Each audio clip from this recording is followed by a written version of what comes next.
옛날 어느 산골 마을에 산과들이 병풍처럼 둘러싸여 있어 바람조차 쉬어간다는 깊은 골짜기가 하나 있었습니다. 이 마을은 사시사철 맑은 물이 흐르고 흙냄새가 구수하게 풍기는 평화로운 곳이었으나 마을 사람들의 살림살이는 그리 넉넉지 않아 다들 부지런히 몸을 놀려야만 하루 새끼를 이어갈 수 있는 소박한 동네였습니다. 해가 뜨면 다구는 소리에 맞춰 눈을 비비고 일어나 밭으로 향하고 해가 서산으로 넘어가면 굴뚝마다 하얀 연기를 피워올리며 하루의 고단함을 씻어내는 것이 이 마을 사람들의 변함없는 일상이었습니다. 마을 어귀에는 수백 년 묵은 느티나무가 한 그루 서 있었는데 그 나무 그늘 아래에는 오가는 사람들이 잠시 땀을 식히며 이야기를 나누곤 했답니다. 이 평화로운 마을에서 가장 기와 지붕이 높고 담장이 으리으리한 집이 한 채 있었으니 바로 김진사 댁이었습니다.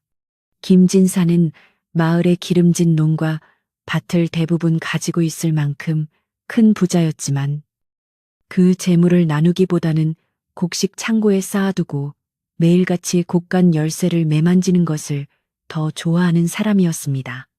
그의 집 대문은 어찌나 육중하고 굳게 닫혀 있는지 지나가는 바람조차 함부로 드나들지 못할 정도로 위압감이 느껴졌습니다. 김진사는 혹여나 자신의 재산이 조금이라도 줄어들까봐 밤잠을 설치며 하인들을 감시했고 밥상에 올라온 반찬 가지수가 조금이라도 줄어들거나 늘어나면 불호령을 내리는 까다로운 성미의 주인이었습니다. 그런 김진사 댁의 부엌 한편에는 누구보다 일찍 일어나고 가장 늦게 잠자리에 드는 여종 달래가 살고 있었습니다. 달래는 이름처럼 산과 들에 피어나는 꽃같이 수수하고 맑은 심성을 가진 처녀였습니다. 부모님이 누구인지도 모른 채 아주 어릴 적부터 김진사 댁에 맡겨져 자란 달래는 자신의 처지를 비관하거나 남을 원망하는 법이 없었습니다. 그녀는 그저 주어진 하루하루를 감사히 여기며 거친 손마디가 트도록 일을 하면서도 입가에는 늘 옅은 미소를 머금고 있었습니다. 달래의 눈망울은 깊은 산속 옹달샘처럼 맑아서 그녀를 보는 사람들은 저도 모르게 마음이 편안해지곤 했답니다. 어느 해 봄 기운이 막 대지를 깨우기 시작할 무렵 김진사는 마루에 앉아 긴 곰방대를 입에 물고 깊은 생각에 잠겨 있었습니다. 겨울 동안 꽁꽁 얼어붙었던 땅이 녹으면서 이제 곧 농사일을 시작해야 할 때가 다가오고 있었기 때문입니다. 김진사의 머릿속에는 어떻게 하면 품삯을 한 푼도 들이지 않고 묵혀둔 땅을 개간하여 더 많은 곡식을 거둬들일 수 있을까 하는 궁리뿐이었습니다. 그의 눈빛은 탐욕으로 번들거렸고 곰방대를 두드리는 손가락은 쉴 새 없이 셈을 하고 있었습니다. 그러다 문득 그의 머릿속에 마을 뒷산 너머에 버려져 있다시피 한 거친 자갈밭 하나가 떠올랐습니다. 그 자갈밭은 본래 김진사의 조상 때부터 내려온 땅이었으나 돌이 너무 많고 흙이 거칠어 아무도 농사를 지으려 하지 않는 버려진 땅이었습니다. 마을 사람들은 그곳을 돌밭이라 부르며 참이슬 한 번에 쇠가 상하고 호미질 한 번에 손목이 나간다고 혀를 내두르곤 했습니다. 하지만 욕심 많은 김진사는 그 땅을 놀리는 것이 못내 아까웠습니다. 건장한 머슴들을 시키자니 그들이 힘들어하며 불평을 늘어놓거나 더 많은 밥을 요구할 것이 뻔했고 사람을 사서 쓰자니 들어갈 돈이 아까워 견딜 수가 없었습니다. 그래서 김진사는 곰곰이 생각한 끝에 집안에서 가장 순종적이고 말대꾸 한 번 하지 않는 달래를 부르기로 마음먹었습니다. 달래야, 달래야 썩 나와 보거라. 김진사의 걸걸한 목소리가 앞마당을 가득 채우자 부엌에서 아침상을 치우던 달래가 젖은 손을 앞치마에 급히 문지르며 종종 걸음으로 마루 앞에 달려나왔습니다. 네, 대감마님, 부르셨습니까? 달래는 고개를 조아리며 공손하게 대답했습니다. 그녀의 옷차림은 비록 남루하고 기운 자국이 역력했지만 단정하게 빗어 넘긴 머리와 정갈한 몸가짐은 보는 이로 하여금 그녀가 얼마나 성실한 사람인지를 짐작게 했습니다. 김진사는 달래를 위아래로 훑어보더니 헛기침을 한번 크게 하고는 짐짓 엄한 표정을 지으며 입을 열었습니다. 올해는 유난히 봄이 빨리 오는구나. 집안의 일손이 모자라 걱정이 이만저만이 아니다. 김진사는 본론을 꺼내기에 앞서 짐짓 걱정스러운 처군을 떼었습니다. 달래는 주인의 의중을 알 수 없어 그저 묵묵히 듣고만 있을 뿐이었습니다. 저기 뒷산 너머에 있는 밭말이다. 오랫동안 묵혀두었더니 잡풀만 무성하고 보기가 흉하더구나. 네가 오늘부터 그 밭에 가서 흙을 좀 뒤집고 돌을 골라내어라. 콩이라도 심으면 가을에 거둘 것이 있지 않겠느냐. 김진사의 말은 마치 가벼운 심부름을 시키는 듯 했으나 그 내용은 청천벽력과도 같은 것이었습니다. 그 돌밭을 가냘픈 여종 혼자서 일구라니 그것은 사실상 불가능에 가까운 고된 노동이었습니다. 달래는 순간 눈앞이 캄캄해지는 것을 느꼈지만 감히 주인의 말에 토를 달 수는 없었습니다. 그 돌밭이 얼마나 험한 곳인지 마을 사람들의 이야기를 들어 익히 알고 있었기 때문입니다. 그곳은 억세고 날카로운 돌들이 땅속 깊이 박혀 있어 장정들도 혀를 내두르며 도망가는 곳이었습니다. 하지만 달래는 천성이 착하고 순종적인지라 마음속으로 깊은 한숨을 한번 삼키고는 고개를 숙여 대답했습니다. 네, 알겠습니다. 분부대로 그리하겠습니다. 그녀의 목소리는 떨리지 않았지만 그 속에 담긴 무거운 체념은 숨길 수 없었습니다. 김진사는 달래의 순순한 대답에 만족스러운 듯 껄껄 웃으며 다시 방으로 들어갔습니다. 부엌으로 돌아온 달래는 낡은 광주리에 점심으로 먹을 찬밥 한 덩이와 물병 하나를 챙겼습니다. 그녀의 표정은 평소와 다름없이 담담해 보였지만 부엌 일을 돕던 나이 지긋한 찬모 할멈은 달래의 그런 모습을 보고 안쓰러움을 감추지 못했습니다. 아이고, 이 미련한 거사. 그 험한 밭을 네가 어떻게 간다고 넙죽 대답을 했느냐. 주인 영감도 참 너무하시지. 어찌 그 어린 것에게 그런 중노동을 시키신단 말이냐. 참모 할멈은 혀를 차며 달래의 손에 몰래 구운 고구마 두어 개를 쥐어 주었습니다. 달래는 할멈의 따뜻한 마음에 울컥 눈물이 솟았지만 억지로 웃어 보이며 할멈의 손을 꼭 잡았습니다. 걱정 마세요. 할머니, 천천히 하다 보면 언젠가는 다 하지 않겠어요. 저는 힘쓰는 건 자신 있으니까요. 달래는 씩씩하게 말하고는 헛간으로 가서 농기구를 챙겼습니다. 헛간 구석에는 녹이 슬고 이가 빠진 곰이 하나와 낡은 호미 자루가 놓여 있었습니다. 좋은 농기구는 이미 남자 머슴들이 다 챙겨나갔고 남은 것이라고는 아무도 거들떠보지 않는 낡은 것들 뿐이었습니다. 달래는 그 무딘 내미를 숫돌에 몇 번 문질러 나를 세우려 애썼지만 세월의 때가 묻은 쇠붙이는 쉽게 날카로워지지 않았습니다. 그래도 달래는 불평 한마디 없이 메리를 어깨에 메고 집을 나섰습니다. 김진사 댁에 육중한 대문을 나서자 차가운 봄바람이 달래의 얇은 옷깃을 파고들었습니다. 아직 이른 봄이라 아침 공기는 제법 쌀쌀했습니다. 달래는 옷깃을 여미며 마을 길을 따라 뒷산 쪽으로 발걸음을 옮겼습니다. 마을 어귀의 우물가에는 아낙네들이 모여 빨래를 하며 수다를 떨고 있었습니다. 그녀들은 내를 메고 터벅터벅 걸어가는 달래를 보자 수근거리기 시작했습니다. 저기 달래 아니니 저리 큰 레미를 메고 어디를 가는 거지, 햄맨. 보나마나 김진사, 영감이 또 험한 일을 시켰겠지.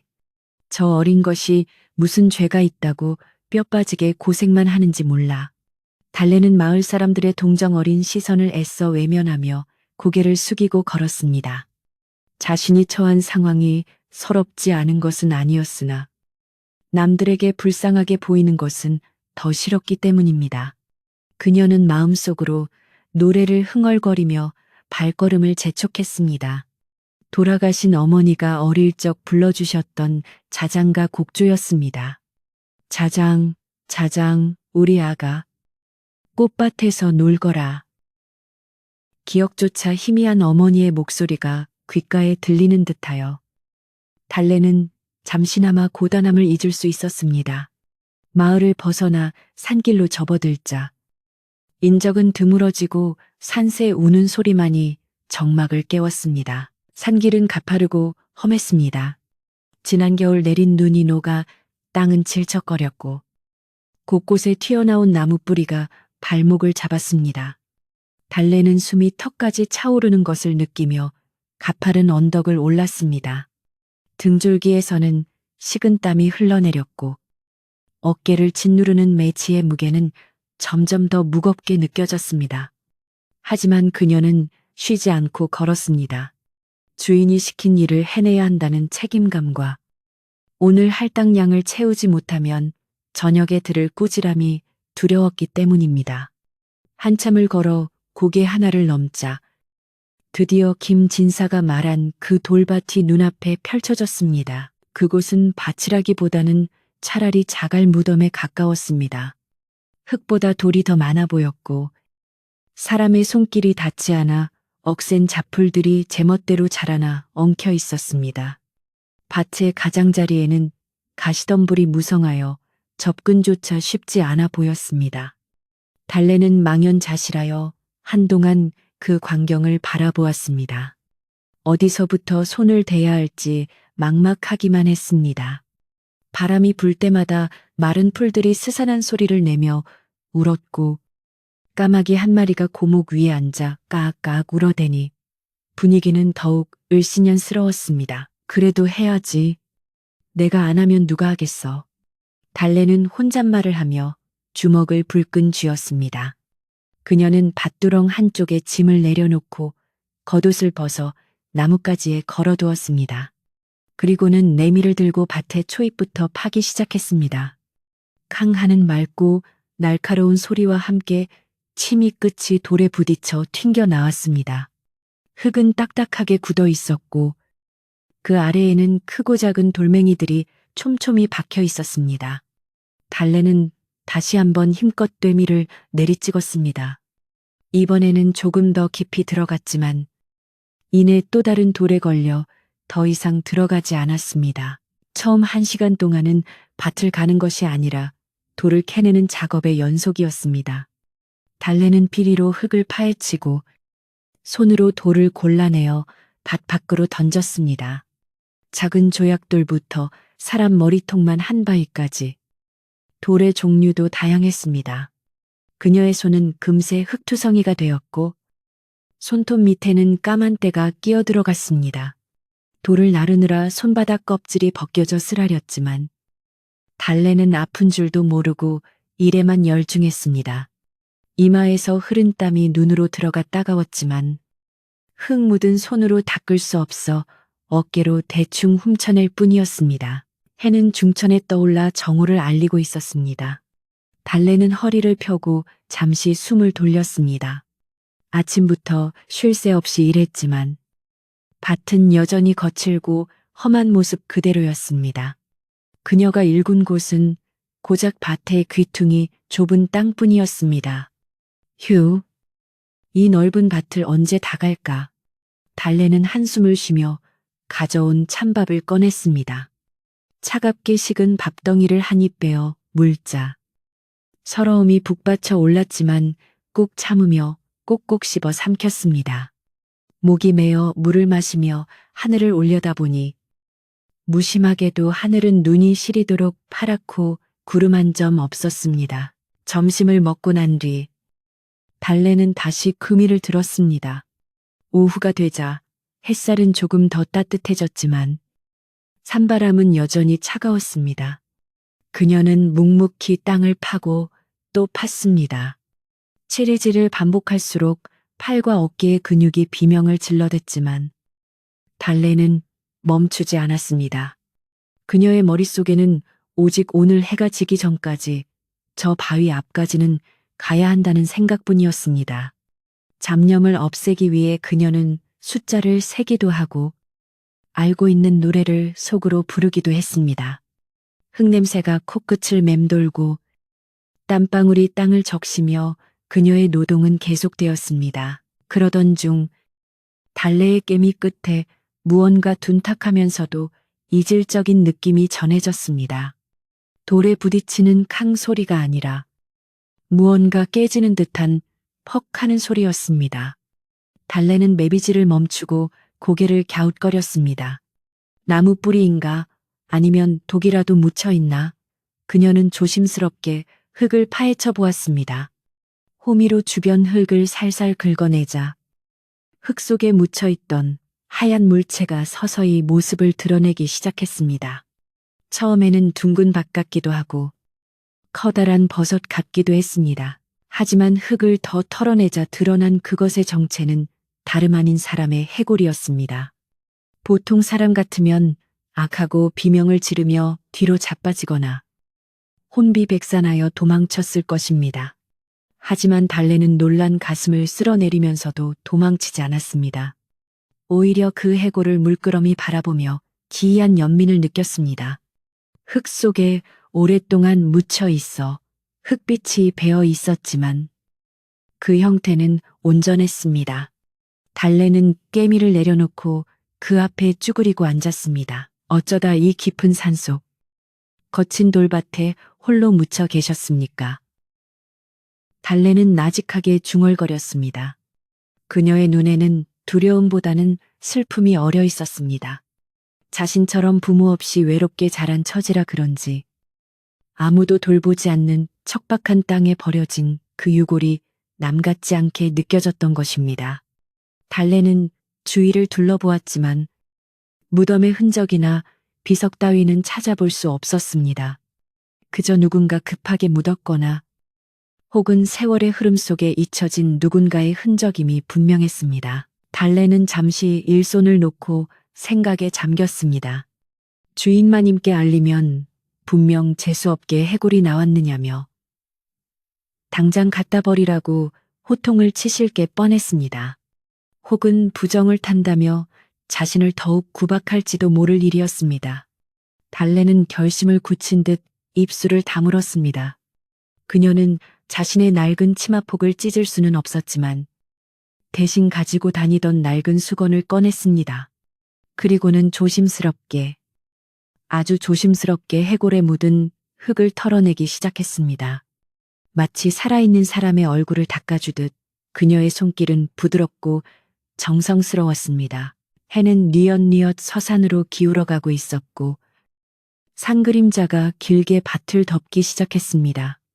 바람 소리가 더욱 거세지고 숲속의 나무들이 웅웅거리는 소리를 내었지만 달래는 무섭지 않았습니다.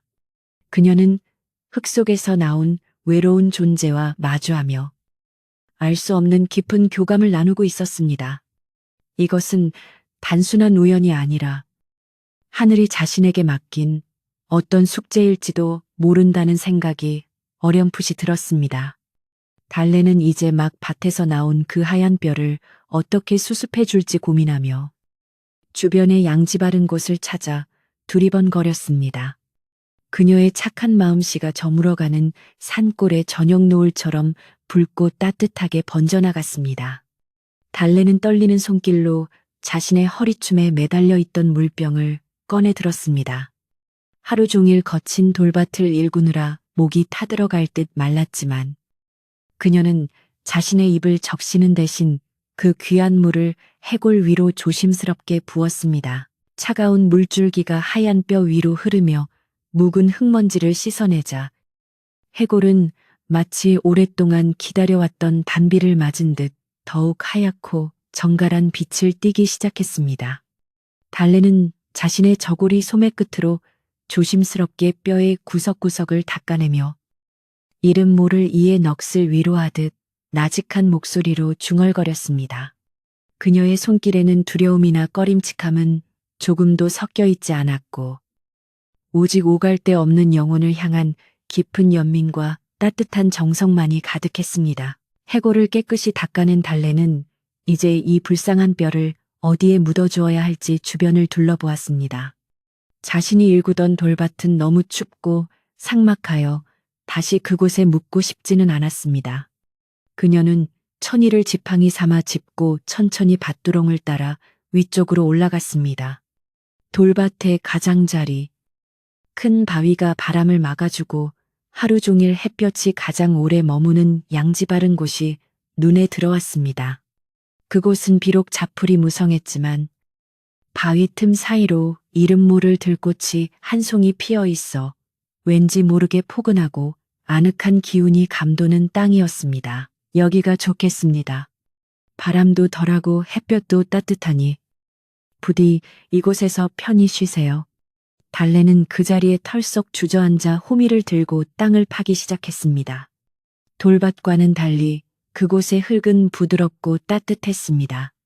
하지만 이미 하루 종일 고된 노동에 시달린 달래의 팔은 납덩이처럼 무거웠고, 호미질을 할 때마다 손바닥에 물집이 터져 쓰라린 통증이 밀려왔습니다.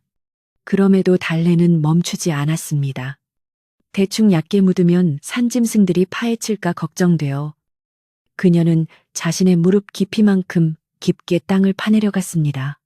이마에서 흐르는 땀방울이 흙 위로 뚝뚝 떨어져 대지를 적셨습니다. 구덩이가 어느 정도 깊어지자 달래는 입고 있던 속적삼의 끝자락을 주저없이 찢어냈습니다.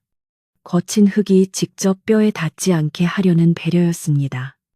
그녀는 하얀 천으로 해골을 곱게 감싸 안아 구덩이 한가운데에 조심스럽게 내려놓았습니다. 그리고는 파내었던 부드러운 흙을 다시 덮어주며 흙덩어리 하나하나를 손으로 잘게 부수어 덮었습니다. 봉분을 크게 만들 수는 없었지만 비가 와도 물이 고이지 않도록 둥그스름하게 흙을 다져 작은 무덤의 형태를 갖추어 주었습니다. 그 모습은 마치 딸이 늙은 어버이의 잠자리를 봐드리는 것처럼 지극하고 정성스러웠습니다. 그때였습니다. 밭 아래쪽 수풀이 부스럭거리더니 누군가가 씩씩거리며 올라오는 소리가 들렸습니다. 김진사 댁의 하인 중에서도 성질이 고약하고 입이 걸기로 소문난 개똥이었습니다.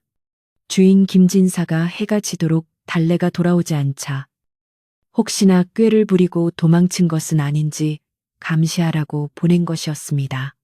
개똥이는 헐레벌떡 언덕을 올라와 달래를 발견하고는 허리에 손을 얹고 거친 숨을 몰아쉬며 소리쳤습니다. 이보게, 달래 여기서 뭐 하는 거야? 주인 영감마님이 밥값도 못하는 년이라고 노발대발하고 계시는데 밭은 안 갈고 웬 흑장 난질이야. 개똥이의 목소리는 산의 고요를 깨트리며 날카롭게 울려 퍼졌습니다. 그는 달래가 만들어 놓은 작은 흙무덤을 보더니 어이없다는 듯 코웃음을 쳤습니다. 이것 봐라, 돌밭 갈라니까 조상님 묘라도 쓰고 있었던 게냐. 아니면 금덩이라도 숨기는 거야. 개똥이는 성큼성큼 다가와 달래가 방금 다져놓은 흙무덤을 발로 툭툭 찼습니다. 달래는 깜짝 놀라 개똥이의 앞을 가로막으며 단호하게 말했습니다. 그러지 마세요. 밭을 갈다가 나온 임자, 없는 뼈가 불쌍해서 묻어드린 것입니다. 함부로 하지 마세요. 평소 같으면 고개를 숙이고 아무 말 못했을 달래였지만 이번만큼은 눈빛이 달랐습니다. 개똥이는 달래의 기세에 잠시 주춤했지만 이내 기분 나쁘다는 듯 침을 갱 뱉었습니다. 미친년, 가지가지 하는구먼. 산사람 입에 풀칠하기도 바쁜 세상에 죽은 뼈다귀가 뭐 그리 대수라고 옷까지 찢어 입히고 난리야 썩 내려가지 못해 영감만이 마시면 뼈도 못 추릴 줄 알아라. 개똥이는 욕설을 퍼부으며 먼저 산을 내려가 버렸습니다. 그의 뒤통수에 대고 달래는 아무 말도 하지 않았습니다. 다만 개똥이가 발로 찬 흙무덤의 귀퉁이를 다시 손으로 꾹꾹 눌러 다듬어 줄 뿐이었습니다. 그녀의 마음속에는 남들의 비웃음보다 이름 모를 망자에 대한 예의가 더 중요했기 때문입니다. 달래는 마지막으로 무덤 앞에 무릎을 꿇고 두 손을 모았습니다. 비록 술 한 잔, 포 한 조각 올릴 수 없는 처지였지만 그녀의 마음만큼은 그 어떤 제사상보다 풍성했습니다.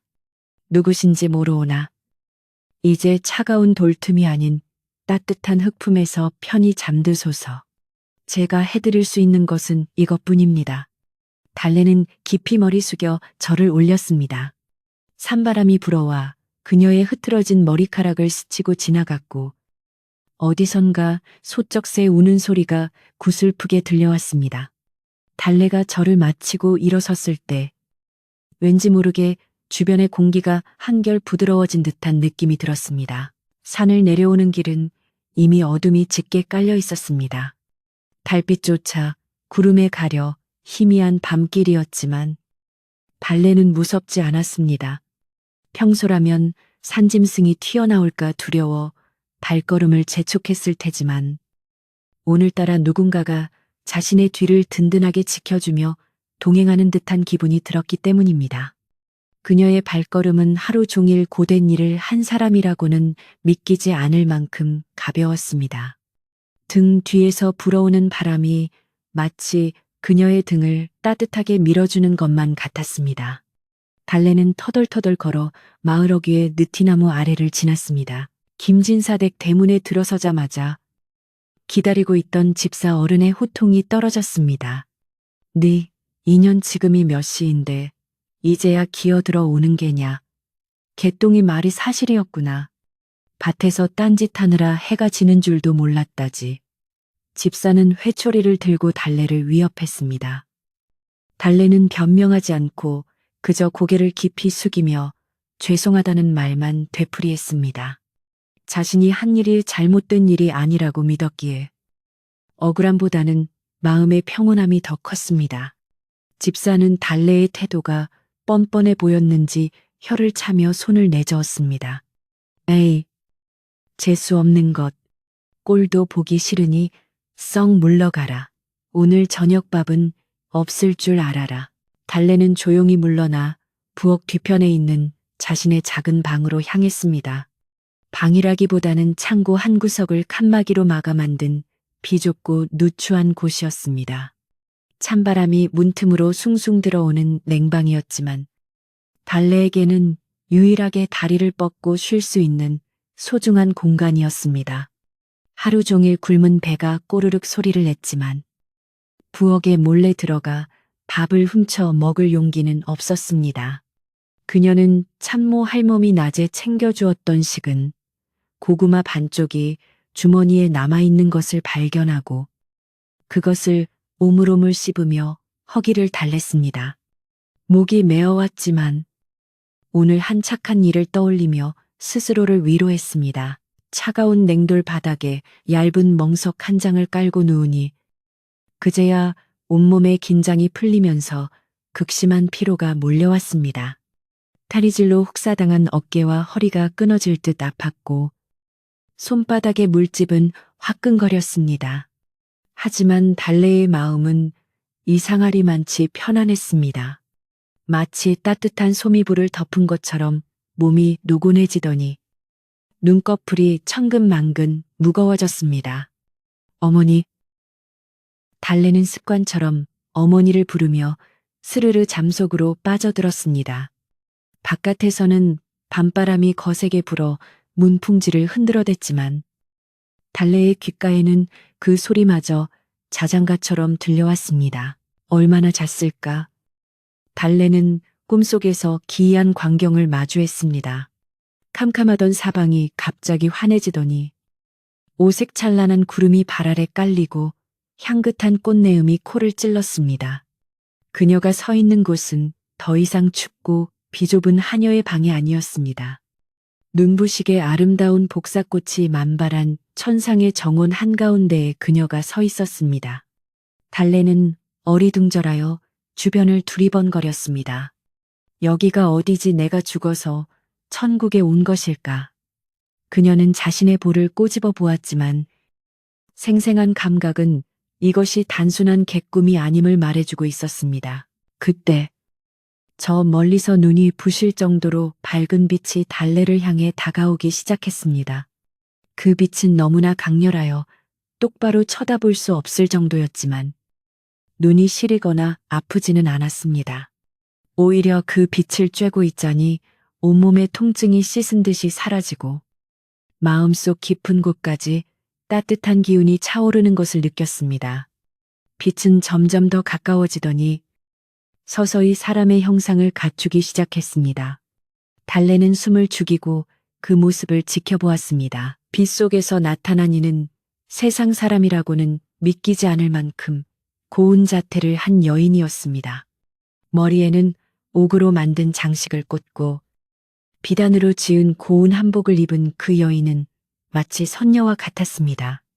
하지만 자세히 보니 그 얼굴에는 왠지 모를 슬픔과 기쁨이 동시에 서려 있어 선녀라기보다는 아주 높은 신분의 귀부인 같기도 했습니다.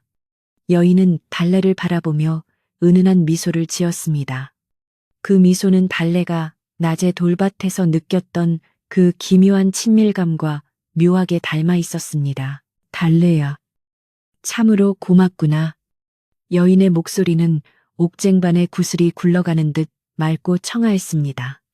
달래는 자신도 모르게 무릎을 꿇고 머리를 조아렸습니다. 누구십니까? 어찌 저 같은 천한 종의 이름을 알고 계십니까? 달래는 떨리는 목소리로 물었습니다. 여인은 사뿐히 다가와 달래의 거친 손을 자신의 고운 두 손으로 감싸 쥐었습니다. 여인의 손은 따뜻하고 부드러웠습니다. 나는 네가 오늘 거두어준 그 뼈의 주인이다. 아주 오랜 세월 동안 차가운 흙 속에 묻혀 외로움과 추위에 떨고 있었단다.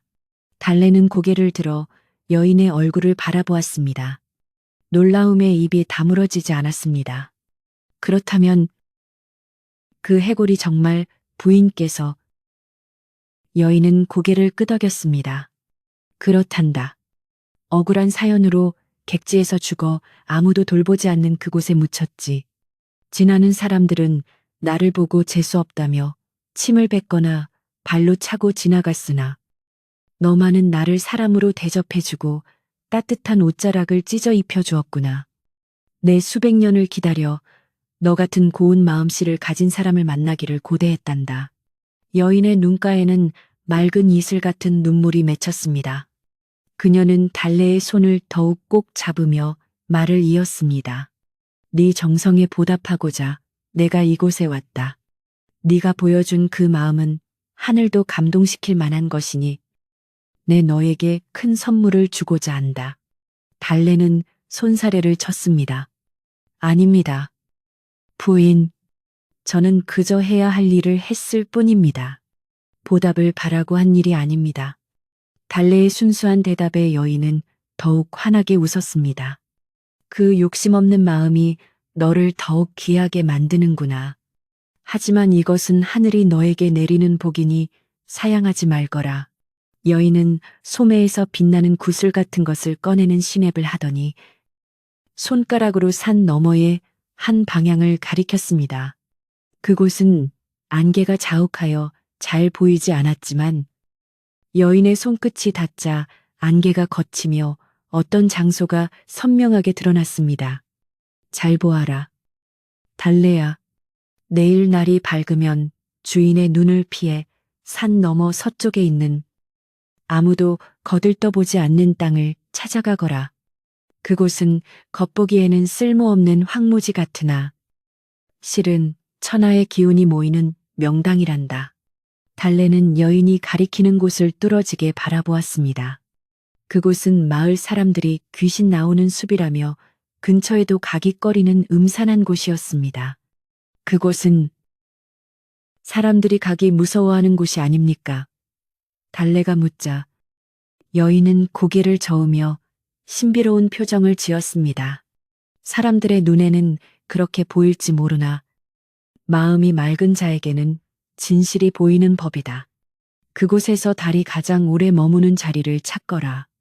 그 자리가 바로 너의 운명을 바꿔줄 곳이니라. 여인의 말은 수수께끼 같았지만 달래의 가슴 속에 깊이 박혔습니다. 달이 가장 오래 머무는 곳. 달래가 그 말을 되뇌는 사이 여인의 형상이 서서히 희미해지기 시작했습니다. 시간이 다 되었구나. 명심하거라. 달래야, 눈에 보이는 것이 다가 아니다. 너의 그 착한 마음을 잃지 않는다면 그 땅이 너를 지켜줄 것이다. 여인은 마지막으로 달래의 이마를 부드럽게 쓰다듬어 주었습니다.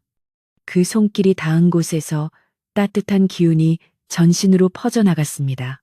부인 가지 마세요. 부인 달래는 멀어지는 여인을 잡으려 손을 뻗었지만 여인은 빛 속으로 사라져 버렸습니다. 부디 행복하거라.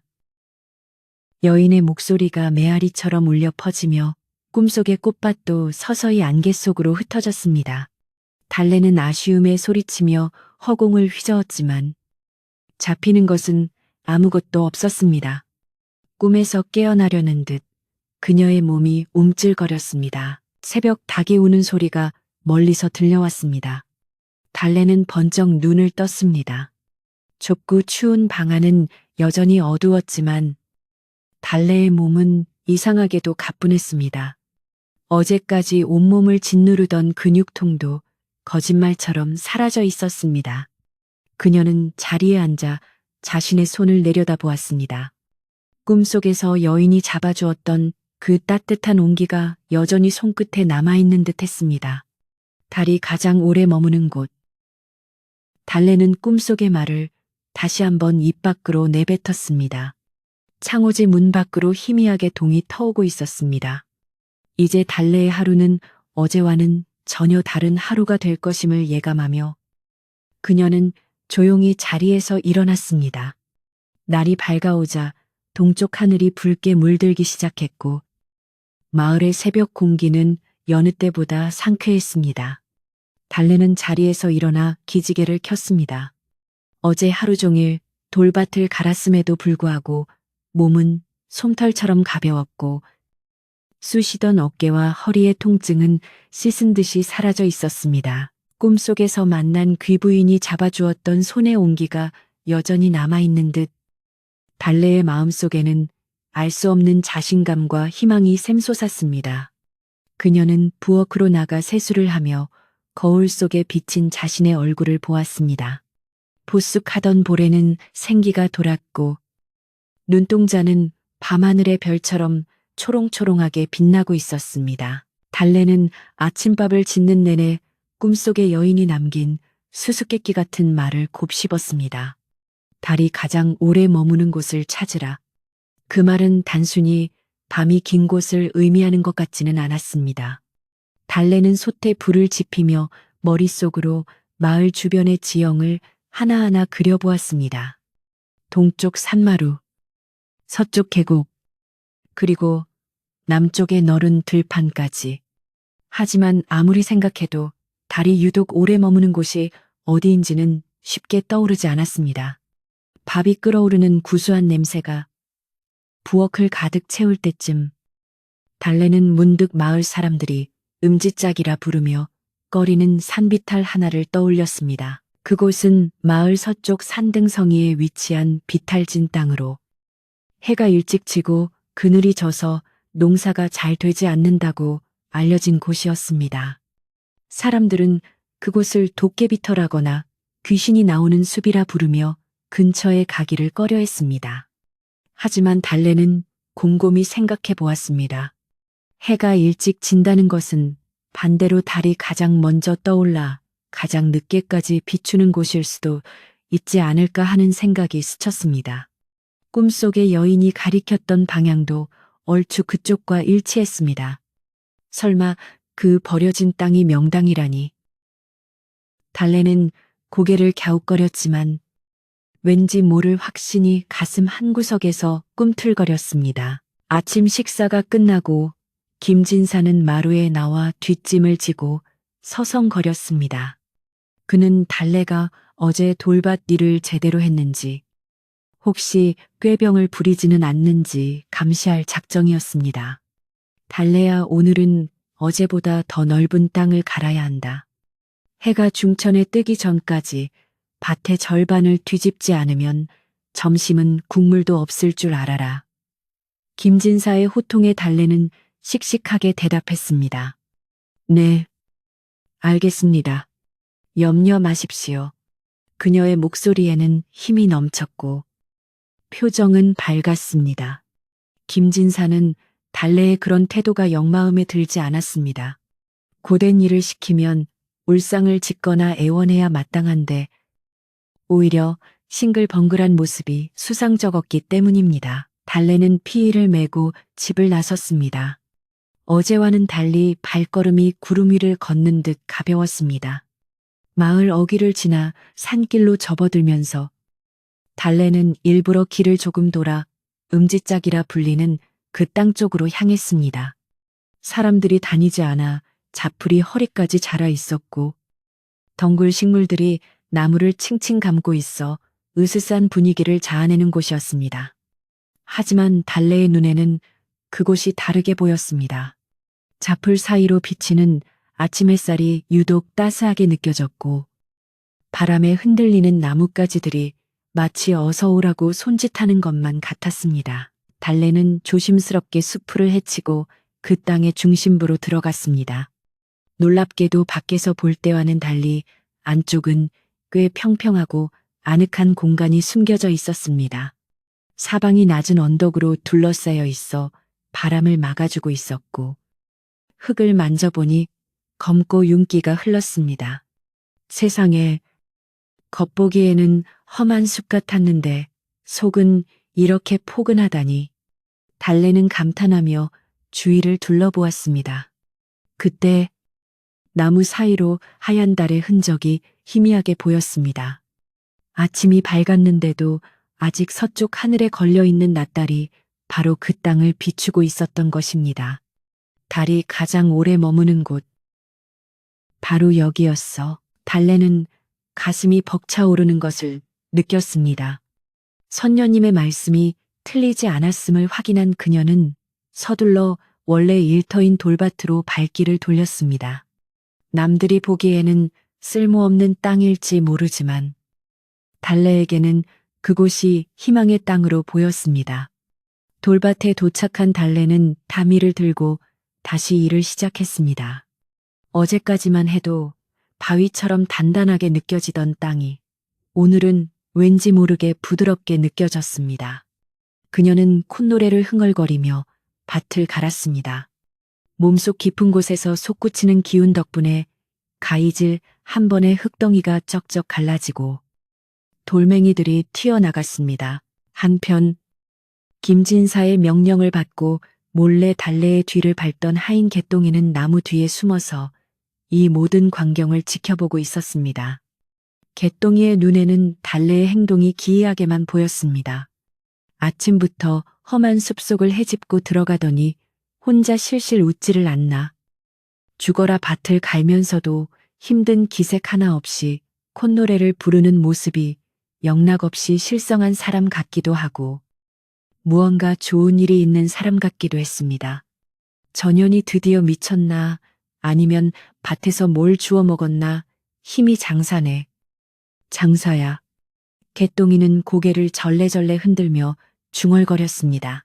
개똥이는 달래가 잠시 쉬는 틈을 타 그녀가 아침에 들렀던 음지짝 숲으로 슬금슬금 다가갔습니다. 혹시 달래가 그곳에 무엇을 숨겨두었나 싶어 덤불을 들추어 보았지만 보이는 것은 썩은 나무 그루터기와 무성한 잡초뿐이었습니다. 에이, 아무것도 없는데 왜 그리 좋아한 거야? 귀신에 씌었나? 개똥이는 투덜거리며 다시 산을 내려가 김진사에게 보고하기로 마음먹었습니다. 그의 머릿속에는 달래가 분명 무언가를 감추고 있다는 의심이 싹트기 시작했습니다. 김진사 댁 사랑방에서는 김진사가 곰방대를 탁탁 털며 개똥이의 보고를 듣고 있었습니다. 뭐라 달래, 그년이 아침부터 엉뚱한 숲을 기웃거리고 돌밭에서 실성한 사람처럼 웃고 있더란 말이냐. 김진사의 눈이 가늘어졌습니다. 예, 마님, 분명합니다. 그 험한 돌밭을 가는데 힘든 기색도 없고 혼자 중얼중얼거리면서 웃는데 아주 소름이 끼쳤습니다요. 그리고 아침에 그 귀신 나오는 숲에는 왜 들어갔다 나왔는지 도통 알 수가 없습니다. 개똥이는 침을 튀기며 과장 섞인 보고를 올렸습니다. 김진사는 수염을 쓰다듬으며 깊은 생각에 잠겼습니다. 그의 탐욕스러운 머리는 곧장 엉뚱한 방향으로 회전하기 시작했습니다. 그년이 미치지 않고서야 그 힘든 일을 하며 웃을 리가 없다. 혹시 밭을 갈다가 금덩이라도 발견한 것은 아닐까? 아니면 그 숲속에 옛날 도적대가 숨겨놓은 보물이라도 있는 것을 알아낸 것일까? 김진사의 상상력은 꼬리에 꼬리를 물고 이어져 달래가 이미 엄청난 보물을 손에 넣었다는 확신으로 굳어져 갔습니다. 그의 눈빛이 탐욕으로 번들거리기 시작했습니다. 이런 괘씸한 것 같으니라고. 내 집에서 먹고 자면서 보물을 발견했으면 당연히 주인에게 바쳐야지. 혼자 독차지하려 하다니 김진사는 벌떡 일어나 방 안을 서성거렸습니다. 개똥아, 너는 지금 당장 다시 산으로 가서 달래가 땅을 파다가 무엇을 줍는지, 그 숲에 무엇을 숨기는지 두 눈 부릅뜨고 감시해라. 만약 수상한 짓을 하면 바로 잡아오너라. 김진사의 목소리는 흥분으로 떨리고 있었습니다. 그는 이미 달래가 찾았을지도 모를 보물이 자신의 것이 된 양들떠 있었습니다. 그날 오후, 마을 우물가에는 아낙네들이 모여 빨래를 하며 쑥떡 공론을 벌이고 있었습니다. 개똥이가 퍼뜨린 소문은 발이 달린 듯 순식간에 마을 전체로 퍼져나갔습니다. 들었어, 김진사 댁 종년 달래 말이야. 돌밭에서 그 망아리를 캤다지 뭐야. 어머, 정말 그래서 그렇게 싱글벙글 웃고 다닌 거였어. 어쩐지 요새 얼굴이 훤하다 했더니 아니야. 내가 듣기로는 귀신 숲에 들어가서 도깨비랑 내기를 해서 보물을 얻었다던데. 소문은 사람들의 입을 거치며 점점 더 부풀려져. 달래는 하루아침에 벼락부자가 된 사람처럼 되어버렸습니다. 정작 달래는 산 위에서 묵묵히 밭을 갈고 있을 뿐 마을에서 자신을 두고 어떤 소문이 돌고 있는지 까맣게 모르고 있었습니다. 그녀는 오로지 선녀님이 일러준 그 땅을 어떻게 내 것으로 만들 수 있을까 하는 생각뿐이었습니다. 비록 버려진 땅이라 주인이 없다 해도 함부로 집을 짓고 살 수는 없는 노릇이었습니다. 달래는 밭을 갈며 흙 묻은 손으로 땀을 닦았습니다. 주인 어른께 그 땅을 달라고 하면 주실까? 아니면 품챈 대신 그 땅을 달라고 할까? 달래는 순진하게도 김진사가 쓸모없는 땅이니 흔쾌히 줄 것이라 기대하고 있었습니다. 해가 뉘엿뉘엿 지고 어둠이 내리기 시작하자 달래는 일을 마무리하고 산을 내려왔습니다. 오늘 하루 동안 그녀가 갈아놓은 밭은 장정 서너시 붙어서 해야 할 만큼 넓은 면적이었습니다. 달래는 피곤함도 잊은 채 뿌듯한 마음으로 집으로 향했습니다. 하지만 마을 어귀에 들어서자 분위기가 심상치 않았습니다. 지나가는 사람들이 힐끗힐끗 그녀를 쳐다보며 수군거렸고 아이들은 달래를 보며 금부자다. 금부자하고 놀리며 도망쳤습니다. 달래는 영문을 몰라 어리둥절할 뿐이었습니다. 집 대문 앞에 다다르자 대문이 활짝 열려 있고 마당에는 횃불이 환하게 밝혀져 있었습니다. 그리고 그 한가운데에 김진사와 그의 아내가 무서운 표정으로 앉아 있었고 하인들이 몽둥이를 들고 도열해 있었습니다. 마치 죄인을 신문하는 관아와 같은 살벌한 분위기였습니다. 달래는 겁이 덜컥 나서 걸음을 멈칫했습니다. 다녀왔습니다. 달래가 기어 들어가는 목소리로 말하자 김진사가 벼락 같은 고함을 질렀습니다. 전연의 주리를 틀기 전에 당장 무릎을 꿇려라. 하인들이 달려들어 달래의 양팔을 붙잡고 마당 한가운데에 무릎을 꿇렸습니다. 달래는 너무나 놀랍고 무서워 몸을 바들바들 떨었습니다. 주인마님, 제가 무슨 죽을 죄를 지었기에 이러십니까? 달래가 울먹이며 묻자 김진사의 아내가 표독스러운 눈초리로 쏘아붙였습니다. 네, 이년 네가 감히 주인을 속이고 딴 주머니를 차려해 밭에서 무엇을 주었느냐? 그 귀신 숲에는 무엇을 숨겨두었느냐? 바른대로 불지 않으면 오늘 밤 뼈도 못 추릴 줄 알아라. 달래는 그제야 사태를 파악했습니다. 주인 내외가 자신이 보물을 찾았다고 오해하고 있다는 것을 알게 된 것입니다. 마님, 억울합니다. 저는 아무것도 줍지 못했습니다. 밭에는 돌멩이뿐이고 숲에는 풀뿐입니다.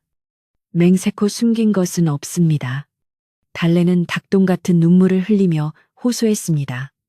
하지만 이미 탐욕에 눈이 먼 김진사의 귀에는 달래의 진심 어린 호소가 거짓말이나 변명으로만 들릴 뿐이었습니다. 그는 달래가 보물을 독차지하기 위해 시치미를 떼고 있다고 굳게 믿었습니다. 인연이 아주 끝까지 오리발을 내미는구나. 매가 약이다. 전연이 입을 열 때까지 매우 쳐라. 김진사의 명령이 떨어지자 하인 하나가 회초리를 높이 쳐들었습니다. 잠깐 그때 집안의 최고 어른인 노마님이 사랑채 문을 열고 나오셨습니다. 평소 자애롭기로 소문난 노마님은 지팡이를 짚고 천천히 마당으로 내려오셨습니다. 밤중에 이게 무슨 소란이냐. 어린아이를 잡지 말고 차근차근 물어보거라. 매질로 얻은 대답은 거짓이 많은 법이다. 노마님의 한마디에 하인들은 슬그머니 매를 내렸고 김진사도 헛기침을 하며 물러섰습니다. 노마님은 달래 앞으로 다가와 떨고 있는 어깨를 토닥여 주셨습니다. 달래야, 네가 평소에 거짓말할 아이가 아니란 걸 내가 안다. 도대체 무슨 일이 있었던 게냐? 왜 사람들이 네가 보물을 찾았다고 수군거리는 게냐? 그리고 아침의 숲에는 왜 들어갔던 게냐? 노마님의 따뜻한 목소리에 달래는 참고 있던 서름이 복받쳐 엉엉 울음을 터뜨렸습니다. 그녀는 차마 선녀님 이야기를 다 할 수는 없었지만 거짓말을 할 수도 없어 더듬더듬 입을 열었습니다. 할마님, 저는 정말 금 같은 건 줍지 못했습니다. 다만 꿈에 조상님이 나타나셔서 그 숲이 좋은 땅이라 하시기에 궁금해서 한번 가보았을 뿐입니다. 그리고 밭일이 힘들어 헛웃음이 났을 뿐인데 억울합니다. 달래는 최대한 사실에 가깝게 하지만 명당이라는 말은 아끼며 둘러댔습니다. 그러나 김진사는 좋은 땅이라는 말에 귀가 번쩍 뜨였습니다. 좋은 땅 내년이 풍수라도 볼 줄 안다는 거냐? 아니면 그 땅에 무엇이 묻혀 있다는 말이냐? 김진사는 달래를 다그쳤습니다. 달래는 겁에 질려 더 이상 말을 잇지 못했습니다. 만약 명당 이야기를 했다가는 김진사가 그 땅을 차지해버릴 것이 뻔했기 때문입니다. 달래가 입을 다물자 김진사의 의심은 더욱 깊어졌습니다. 분명히 뭔가 있다. 전연이 입을 다무는 걸 보니 보통 물건이 아니야. 김진사는 속으로 쾌재를 불렀습니다. 달래가 찾은 것이 무엇이든 결국은 자신의 손안에 들어오게 될 것이라 확신했기 때문입니다. 그는 음흉한 미소를 지으며 아내와 눈빛을 교환했습니다. 좋다. 오늘은 밤이 늦었으니 이만 물러가거라. 하지만 내일 날이 밝는 대로 네가 말한 그 숲과 돌밭을 샅샅이 뒤져볼 테다. 만약 네가 숨긴 것이 나온다면 그땐 정말 용서치 않을 것이다. 김진사는 으름장을 놓으며 달래를 풀어주었습니다. 달래는 비틀거리는 다리로 일어섰습니다. 몸은 풀려났지만 마음은 천근만근 무거웠습니다. 선녀님이 알려주신 그 소중한 비밀이 자칫하면 탐욕스러운 주인의 손에 넘어갈 위기에 처했기 때문입니다. 달래는 자신의 좁은 방으로 돌아와 멍하니 앉아 있었습니다. 밖에서는 여전히 김진사 부부가 달래가 무엇을 숨겼을지 추측하며 흥분한 목소리로 대화를 나누는 소리가 들려왔습니다. 여보, 내 생각에는 산삼밭을 발견한 것 같아요. 아니요. 옛날 고려장 하던 터라 금그릇이 나왔을 수도 있어. 그들의 대화는 끝이 없었습니다. 달래는 두 손을 모으고 간절히 기도했습니다. 선녀님, 부디 저를 도와주세요. 저 욕심 많은 분들이 그 땅의 가치를 알아보지 못하게 해주세요. 밤은 깊어가고 마을의 모든 불빛이 꺼졌지만 김진사 댁의 사랑방 불빛만은 꺼질 줄 몰랐습니다. 탐욕이라는 이름의 불길이 온 집안을 휘감고 도는 듯했습니다. 달래는 불안한 마음에 잠을 이루지 못하고 뒤척였습니다. 내일 아침이면 모든 것이 밝혀질 것이고 자신의 운명 또한 결정될 것이라는 예감이 들었습니다. 창밖에는 둥근 달이 떠올라 달래의 방을 비추고 있었습니다. 그 달빛은 마치 걱정 말아라. 진실은 반드시 승리한다라고 속삭이는 듯 고요하고 은은했습니다. 달래는 달빛을 바라보며 굳은 결심을 했습니다. 무슨 일이 있어도 선녀님의 선물을 지켜내겠노라고.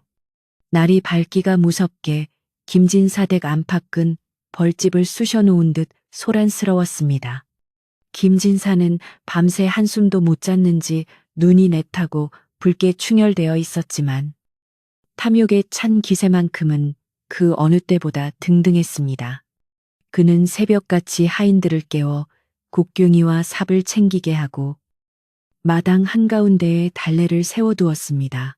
달래는 밤새 뜬 눈으로 밤을 지새워 파리한 얼굴이었으나 그 눈빛만은 흔들림 없이 고요했습니다. 김진사는 발을 동동 구르며 소리쳤습니다. 자, 날이 밝았다. 내년이 말한 그 신통방통한 숲으로 당장 안내하거라. 만약 그곳에서 금붙이 하나라도 나오지 않는다면 너는 오늘 살아서 이 집 문턱을 넘지 못할 것이다. 김진사의 호통 소리에 온 동네 사람들이 잠에서 깨어 하나둘씩 김진사 댁 앞으로 모여들었습니다. 달래가 보물을 찾았다는 소문은 이미 이웃 마을까지 퍼져 구경꾼들이 구름대처럼 몰려든 것이었습니다. 저기 봐. 김진사 영감이 눈에 불을 켰어. 달래가 정말 금광이라도 찾은 건가? 사람들의 수군거림 속에 김진사와 하인들, 그리고 그 뒤를 따르는 마을 사람들의 행렬이 길게 이어졌습니다. 달래는 앞장서서 걷는 하인들에게 떠밀리듯 산으로 향했습니다.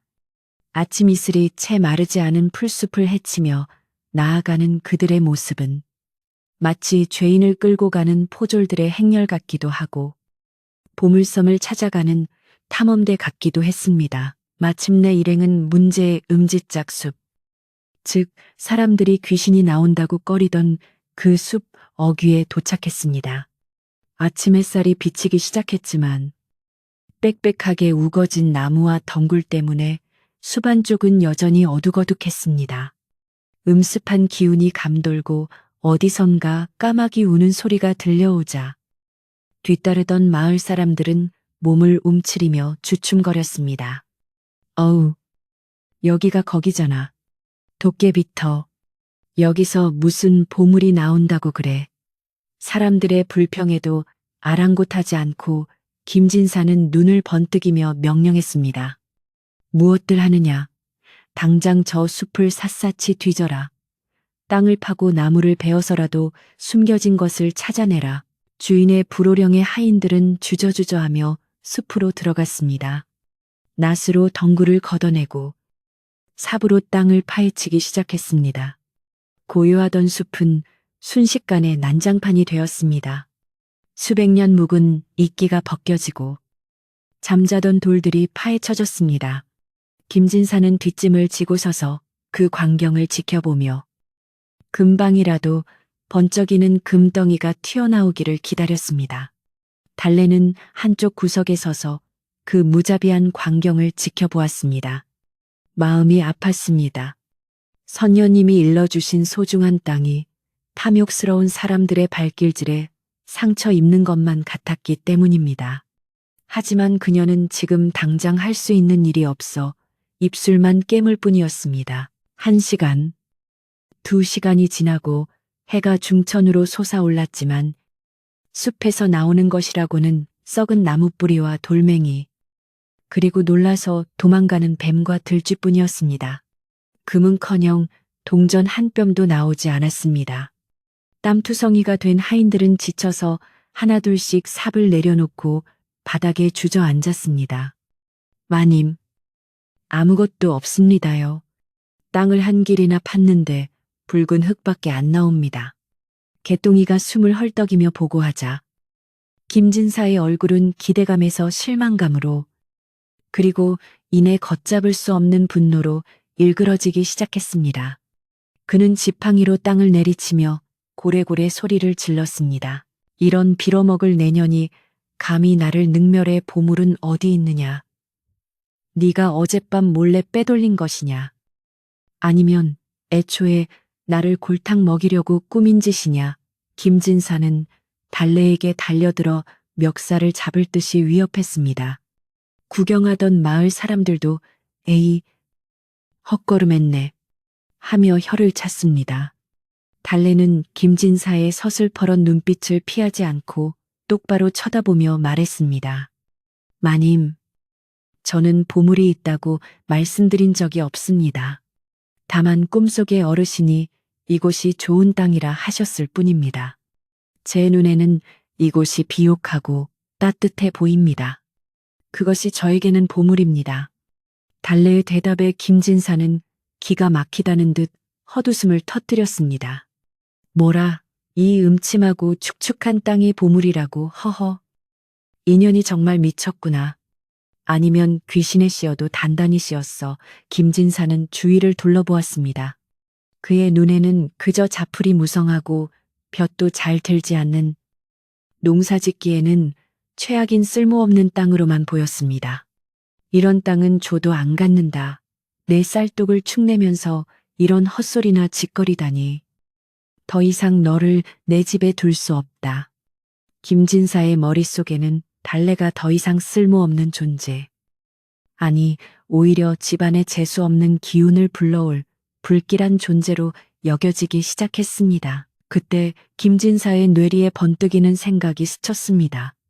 달래를 빈손으로 내쫓으면 마을 사람들 눈에 자신이 너무 야박한 주인으로 보일 수도 있었습니다.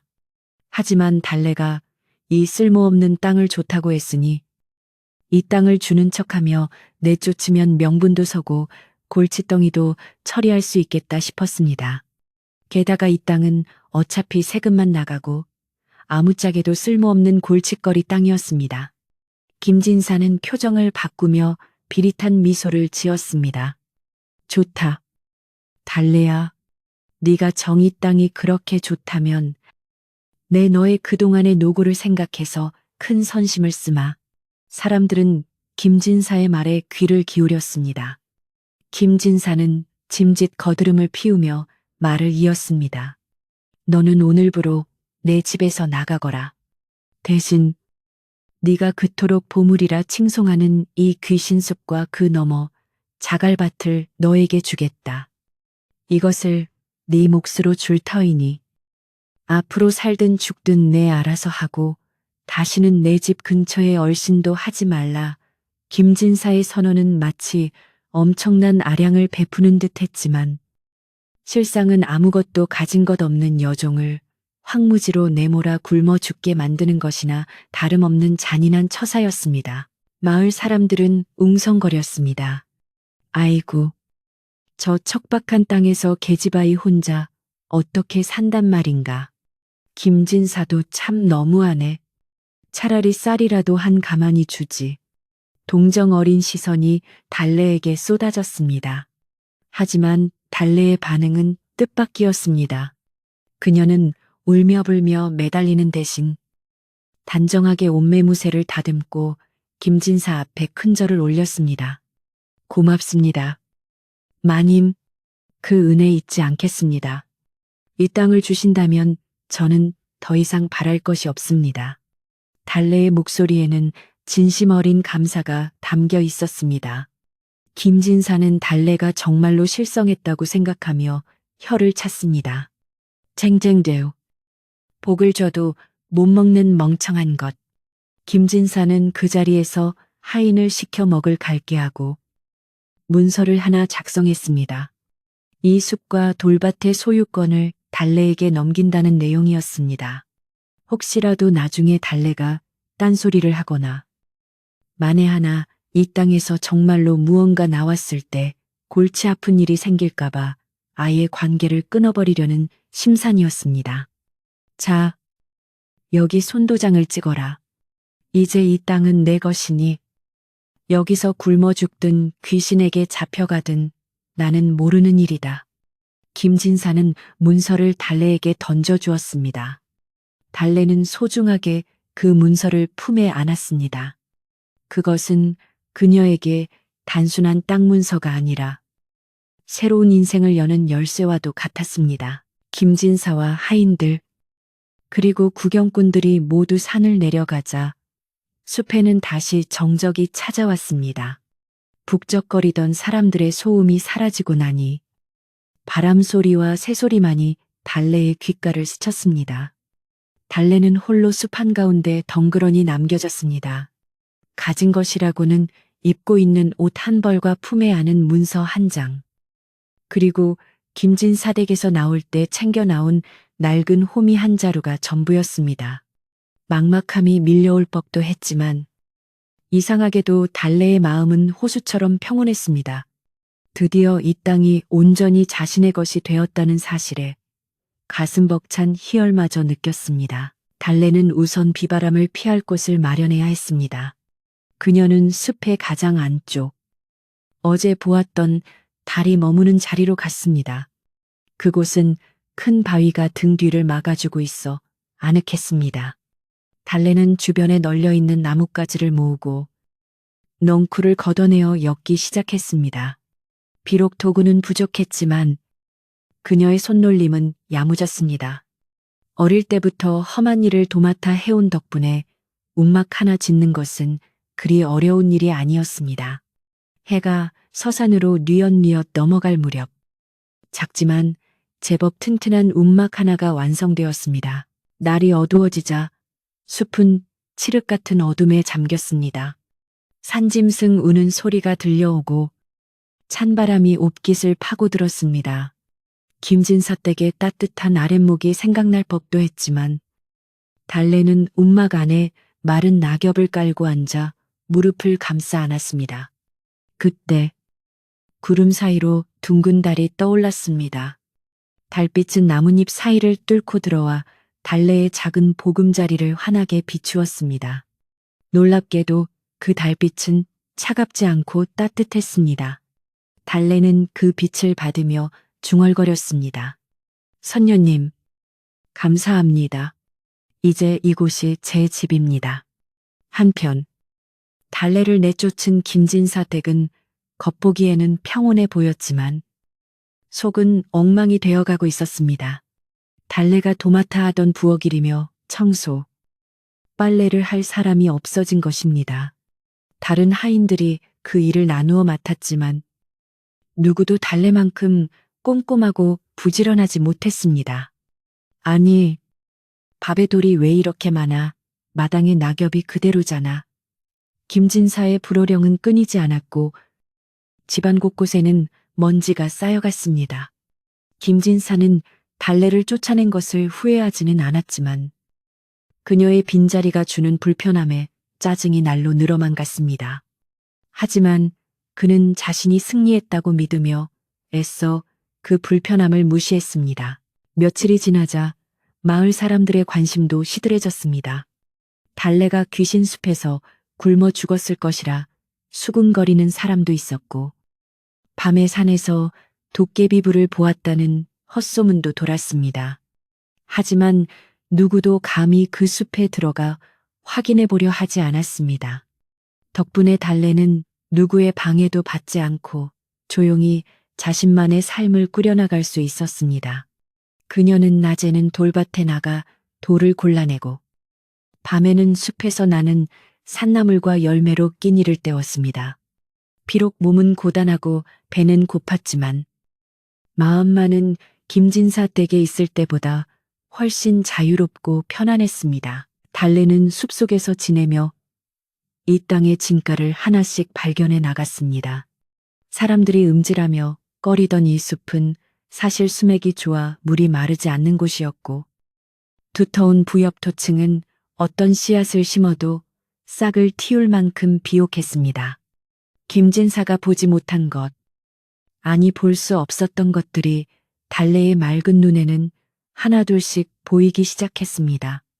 달래는 숲속 옹달샘에서 물을 길어 마시며 생각했습니다. 이곳은 죽은 땅이 아니야. 생명이 숨쉬는 땅이야. 그녀는 이 땅을 옥토로 만들겠다는 희망에 부풀어 잠자리에 들었습니다. 어느 날 저녁, 달래는 움막 앞에서 작은 모닥불을 피웠습니다. 타닥타닥 타오르는 불꽃을 바라보고 있는데 부스럭거리는 소리와 함께 누군가가 다가왔습니다. 놀라서 쳐다보니 김진사 댁의 참모 할멈이었습니다. 할멈은 주위 눈치를 살피며 품에서 주먹밥 몇 덩이와 헌담요를 꺼내놓았습니다. 아이고, 이 미련한 거사, 여기서 이러고 살고 있었느냐.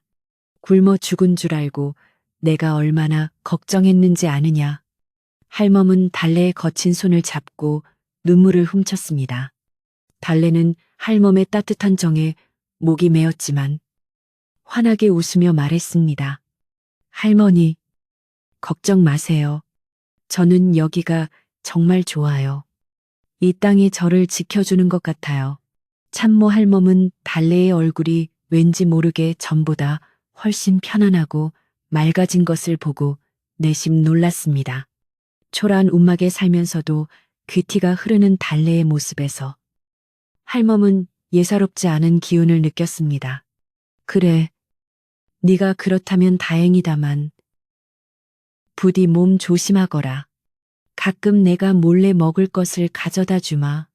할멈은 아쉬운 작별을 고하고 산을 내려갔습니다. 달래는 할멈이 주고 간 주먹밥을 먹으며 밤하늘을 올려다보았습니다. 수많은 별들이 쏟아질 듯 반짝이고 있었습니다. 이제 김진사 댁의 소란스러운 하루는 끝났고 달래의 평화로운 밤이 시작되었습니다. 달래는 모닥불에 남은 불씨를 흙으로 덮으며 하루를 정리했습니다. 쫓겨날 때의 억울함이나 두려움은 이제 눈 녹듯 사라졌습니다. 대신 자신의 손으로 일구어 나갈 미래에 대한 설렘만이 가득했습니다. 산바람이 불어와 나뭇잎을 흔들었지만 그것은 더 이상 무서운 귀신의 울음소리가 아니라 숲이 부르는 자장가처럼 들렸습니다. 달래는 흙냄새가 물씬 풍기는 움막에 누워 내일은 돌밭의 어느 쪽을 개간할지 숲의 어느 쪽에 씨앗을 뿌릴지 행복한 고민을 하며 깊은 잠에 빠져들었습니다. 마을과 숲은 다시 고요한 침묵 속으로 잠겨들었습니다. 계절은 물 흐르듯 흘러 척박했던 돌밭에도 어느덧 푸른 녹음이 짙어지기 시작했습니다. 달래가 피땀 흘려 일군 그 땅은 마을 사람들의 예상을 비웃기라도 하듯 하루가 다르게 변모해 갔습니다. 달래는 매일 새벽 이슬을 맞으며 밭으로 나갔고 밤이면 달빛을 벗삼아 흙을 골랐습니다. 그녀의 정성이 닿은 곳마다 거친 자갈은 부드러운 옥토로 바뀌었고 그 자리에 심은 콩과 팥은 여느 집 작물보다 2배는 굵고 실하게 자라났습니다.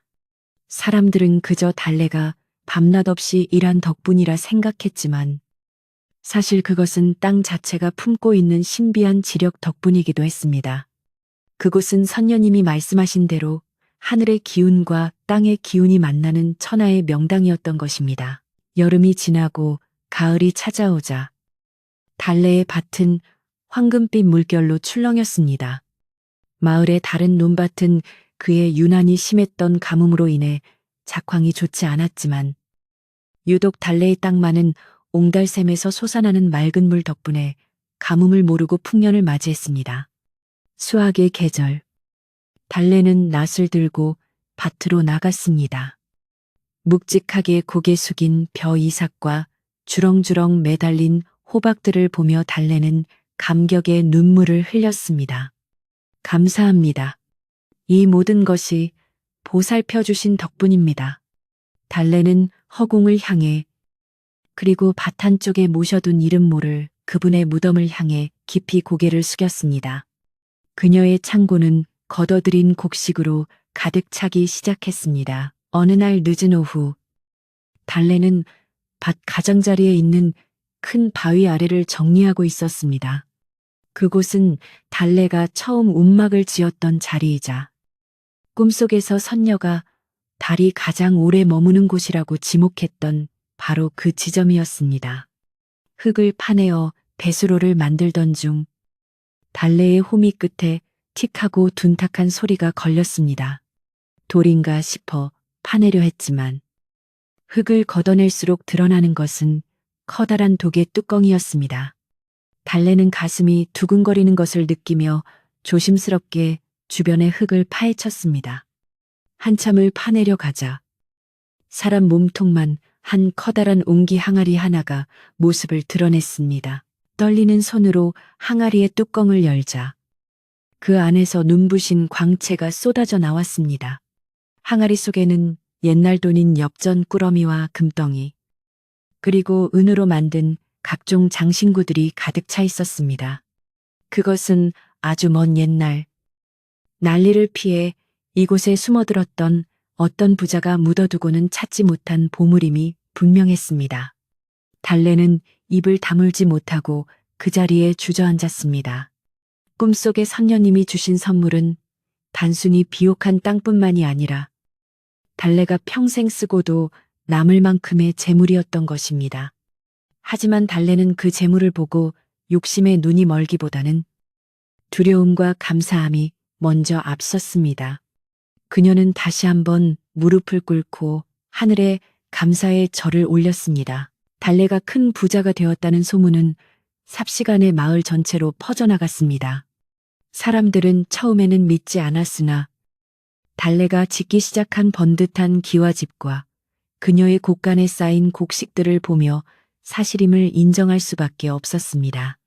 달래는 벼락부자가 되었음에도 거들먹거리거나 사치하지 않았습니다. 그녀는 가장 먼저 자신을 도와주었던 참모 할멈을 모셔와 편안하게 살도록 해주었고 마을의 가난한 이웃들에게 곡식을 나누어 주었습니다. 달래의 집 앞에는 언제나 도움을 받으려는 사람들로 북적였고 달래는 그들 한 명 한 명을 따뜻하게 맞이하며 빈손으로 돌려보내지 않았습니다. 사람들은 이제 그녀를 달래 아씨라 부르며 칭송하기 시작했습니다. 반면 김진사의 집안은 날이 갈수록 기울어져 갔습니다. 달래를 내쫓은 뒤로 집안에는 우환이 끊이지 않았습니다. 멀쩡하던 소가 병들어 죽고 곡식 창고에는 쥐가 들끓어 양식을 축냈습니다. 게다가 김진사가 무리하게 투자했던 땅들은 흉년으로 인해 세금조차 내지 못할 형편이 되었습니다. 하인들은 괴팍해진 김진사의 성미를 견디다 못해 하나둘씩 도망쳐 버렸고 으리으리하던 기와집은 관리가 되지 않아 잡초만 무성한 폐가처럼 변해갔습니다. 김진사는 밤마다 술을 마시며 자신의 신세를 한탄했지만 이미 떠나간 복을 되돌릴 길은 없었습니다. 찬바람이 쌩쌩 부는 어느 겨울날, 김진사 댁의 쌀독은 바닥을 드러냈습니다. 당장 끼니를 때울 양식조차 없어진 김진사는 자존심을 굽히고 마을 사람들에게 도움을 청하려 했으나 평소 그의 인색함에 혀를 내두르던 사람들은 냉담하게 등을 돌렸습니다. 춥고 배고픈 현실 앞에서 김진사의 드높던 콧대도 꺾일 수밖에 없었습니다. 그는 결국 산 너머 달래의 집을 찾아가기로 결심했습니다. 내가 버린 땅에서 부자가 되었다니 내 덕분이 아니겠느냐. 설마 나를 박대하진 않겠지. 김진사는 애써 자신을 합리화하며 무거운 발걸음을 옮겼습니다. 눈 덮인 산길을 올라 김진사가 도착한 곳은 예전의 그 음침한 귀신숲이 아니었습니다. 그곳에는 아늑하고 따뜻한 기운이 감도는 훌륭한 기와집이 들어서 있었고 마당에는 살찐 닭들이 뛰어놀고 있었습니다. 굴뚝에서는 하얀 연기가 피어오르고 구수한 밥 냄새가 바람을 타고 날아왔습니다. 김진사는 그 풍요로운 광경에 압도되어 차마 대문을 두드리지 못하고 서성거렸습니다. 자신의 어리석은 선택이 뼈저리게 후회되는 순간이었습니다. 그때 대문이 열리며 하인들이 나오다 김진사를 발견했습니다. 어라, 아랫마을 김진사 영감이 아니십니까? 소란스러운 소리에 안채에서 달래가 나왔습니다. 비단 옷을 입고 온화한 미소를 띤 달래는 예전의 초라한 여종의 모습이 아니었습니다.